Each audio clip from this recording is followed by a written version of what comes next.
It's a well-known fact that women couldn't vote in the US until 1920. Or is it? The story isn't quite that simple. Women had the right to vote from the end of the Revolution until 1807, but in just one state, New Jersey. Just 2 days before the Declaration of Independence, New Jersey adopted its first state constitution. It stated all inhabitants could vote if they owned property worth £50 and lived in the country for a year.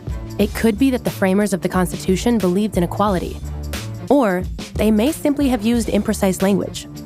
Either way, in 1790, New Jersey's politicians doubled down on the decision, passing a statute that clarified the voters as he or she. This doesn't mean that all women in New Jersey got to vote. In most cases, the moment a woman married, everything she owned became her husband's, and she lost her political power. Even so, records from the period show that about 8% of total votes in local and state elections were cast by women. Widows, unmarried women, and those who owned property could vote. Their names showed up on the records in clusters, indicating that they likely voted in groups or via church associations, or perhaps they needed to stick together. Voting stations weren't always safe places. Prominent women such as Abigail Adams, future First Lady of the United States, advocated publicly that other states should follow New Jersey's example.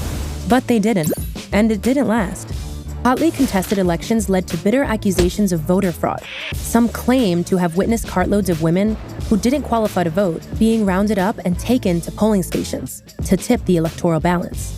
And in 1802, an election candidate who lost by a margin of just one vote cried foul, accusing a married woman and an enslaved woman of voting illegally, when in fact, the first woman was separated and the second a free Black woman. As a result of this atmosphere of distrust, a new statute was passed, limiting the right to vote to white men only. New Jersey's early adventure with gender equality was over, and it would take more than a century before women in New Jersey regained the right to vote.